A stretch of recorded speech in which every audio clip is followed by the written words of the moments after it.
Now, we're going to dip into, in a moment, what has been, what is routinely cited as one of the best live albums ever made. And we would say that, even if Nod wasn't sitting here. Yeah, voted in the top 10 of the best live albums ever made. Up there with, I suppose, Bob Marley and Who Live at Leeds and all Frampton that. Comes Alive, is that in there? I suppose that would be, yeah. Big selling live album, that one. Tell us the backstory if people don't know. Well, really, we were struggling to get a hit album at the time, and this was around 1971.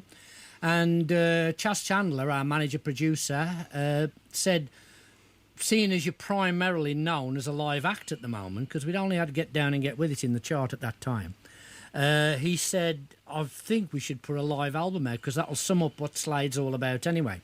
So he booked a studio come mini theatre in Piccadilly, just off Piccadilly, in London, and we were going to do it over a period of 3 nights, a Tuesday, a Wednesday, a Thursday, and pick whichever night was going to be the best of the 3. And it was sort of an invited audience, come get your tickets, first come, first served. It wasn't a big audience, very small audience, and we ended up using the second night, the Wednesday night's recording. Because as it happened, that week, we'd already booked the studio a few weeks in advance, but that night was our first Top of the Pops when 'Cause I Love You went to number 1, our first number 1 in the charts. Wow. So we went and we'd done the Tuesday night recording.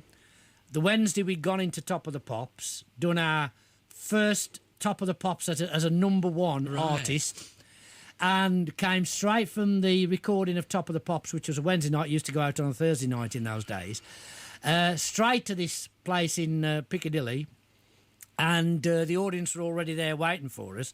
Of course, we were Copper Hoop. We were on a high from getting number 1 with 'Cause I Love You, doing our Top of the Pops. We were really, really on buzzing. Went in pretty much right away, went on stage, straight out the car from Top of the Pops, straight on stage, and did the set that night, which became the album. And the album cost us £400, including mixing. And it was in the charts just in UK for 13 months. It was more than the first Black Sabbath album. And it was number 1 all around the world. Well, it was a huge rock album, because I remember growing up in Bolton, and we go to discos in the Scout Hall, heavy rock discos, and Slade alive. I mean, Slade, you know, no one thought of us Slade as a pop band. Correct. They were a rock act. You were played alongside Led Zeppelin and Family Burlesque, blaring out the speakers and everything. And the cover was great, wasn't it? Because it was you, like, not in the top hat, but in a flat cap, yes. All red and black, and it was a very exciting cover. Very, very exciting cover. And inside, it was actually a cartoon that the Sun ran a competition to design the inside sleeve of the album, and whoever won got a trip with us to the States to see us play in Los Angeles. Good prize. And it was... somebody drew this huge bear with a little baby bear by the side of it. It was a massive cartoon, and that was the inner sleeve. And also, at that time, in the inner sleeve, we had all reviews of what people had said about us before we'd had any success. Right. So it was good and bad reviews, from really good and bad reviews. And did you have any stick? Because you were regarded as a kind of heavyweight rock act. Yeah. And when you started getting pop hits and dressing up, was there a backlash from any of the fans? Yeah, of course there was a backlash, yes. But we always considered the band was all things to all men. Yeah. We didn't just want to be a singles band. We didn't just want to be an albums band. We wanted to be both. Our blueprint was always what the Beatles did. Chaz was always drumming into us. Yeah. The Beatles went across the board to all kids, grannies, all sorts. And he wanted us to go down that route. And, of course, what those tragic blokes said in pubs broke your heart as you drove past them in your Rolls Royce, didn't it? What was that? You know, they said, they've sold out that Slade. Yeah, well... Some bloke sipping a beer in the back room of a pub, we didn't mind that, because the thing we'd done from the very first day we formed was we wanted to be mass-selling act. Well, you know, we didn't want to just be an underground cult. Be entertainment, isn't it? Well, it's funny because we're going to play Get Down and Get With It, which is the song I remember from that. I think your favourite is Darling Be Home Soon. Darling Be Home Soon was probably the one that people least expected from us to do on there. But Get Down, Get With It. I'm going to play that the live version of that. And I was thinking about you making that transition from big rock act into this glam rock band, and I was looking up some things about Get Down and Get With It, and I think it's all appropriate because it was written by Bob Bobby Marchand. It was. But everybody thought at the time it was written by Little Richard. Little Richard had a version out. And Little Richard actually credited himself, Pennyman, on the label.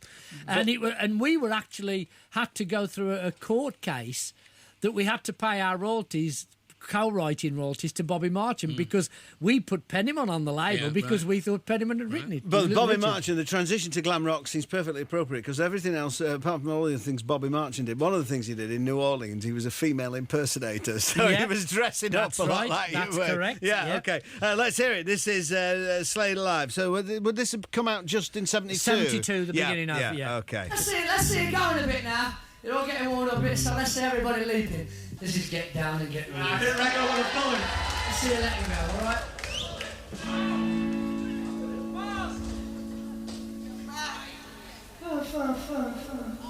I'll get me a key. Shut up while I get me a key.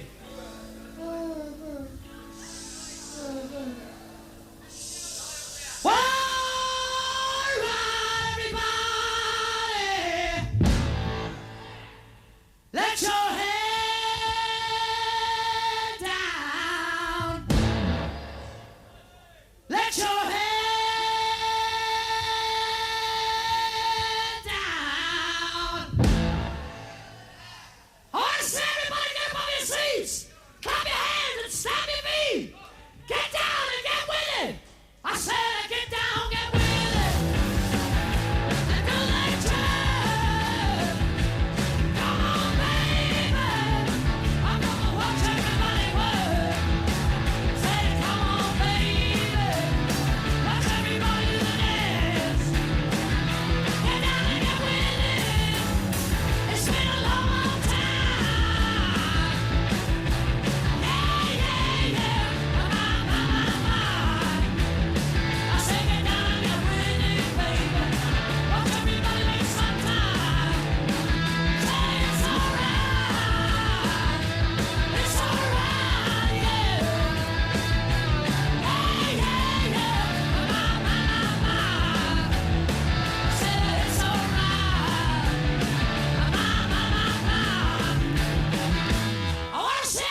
Was it just after that you got that sponsorship deal with Hall Soothers?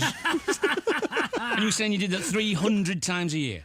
We did about 300 shows a year we used to do, year after year. I mean, did your voice never pack out? That is incredible vocal. Incredible. I only lost my voice totally, absolutely once, where we had to cancel a show, and we were in the deep south in America. We'd done 6 months on the road in Europe, night after night. We went to America and did 18 shows on the trot without a break. And we were in Texas, and because of the heat and the dust down there, my voice gave out. And I went to New York, and they sent me to New York to a throat specialist. And I was waiting in the waiting room to go into this, see this throat specialist. And I could hear people in the room, like a Broadway star. It was Cheetah Revere, actually, was in the this room doing her scales. La la la la la la la la la la. I could hear all this going on.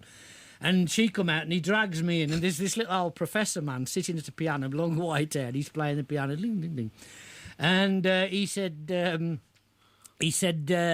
I wanted you to give me an example, because he didn't know who I was from Adam, you know, he dealt with all these Broadway people. And he said, can you give me an example of how you sing? And I give him the opening of Get Down and Get With It. I said, give me an A on the piano and get the opening of Get Down and Get With It. He said, how long you been singing like that? And at that time, I said, oh, probably about 13, 14 years up to that point. He said, there's nothing I can do for you, go away. It's incredible. I mean, the amazing thing about that, I mean, and James was singing along. The amazing thing about not only the power and the aggression in it, but it's perfectly in tune. Yeah. All the way through. I mean, James was doing it as a rough approximation. I think we should get a charity duet of Up Where We Belong between Nod and James, I think. But it was impressive, wasn't it, James? Huh? I get beaten. I just would. I'd be doing the baritone on it. I mean, it was in those days, of course, you had no choice. You were on the road solid night after night after night. Yeah. And you could be... I mean, we crisscrossed America. It wasn't like today, tours are planned out carefully and that. It was like throwing a dart in a map, where we used to go here, there and everywhere, travelling through the night, all night and every night. But, of course, in those days, you got used to it. And as you know, James, your voice gets used to it when you're on the road. No, I mean, and your voice gets oiled up. Yeah. But if you have a long layoff, you can't just drop back into things it's colds, and do it. It's colds that knock me out. Yeah, colds are the worst thing. Yeah. Well, that was incredible. It was. I mean, there's not a dry eye in the house. So you're looking forward to your summer of gigs? Yeah, we used to hate festivals. But kind of we've grown to love them. We've grown to love the sunshine. We're not the miserable Welsh weeds we used to be. We always went down well at festivals. We always dreaded doing festivals because we were much more of a... We liked to see the whites of their eyes. But every time we played a festival, we always stormed it. Every festival. I remember the second coming of Slade, Run Away and all that. When you played Reading, that was amazing. We did Reading, yeah. It was a big one for us. That was absolutely, fantastic. yeah. Underrated phase of Slade, that second. It was, very much so, yeah.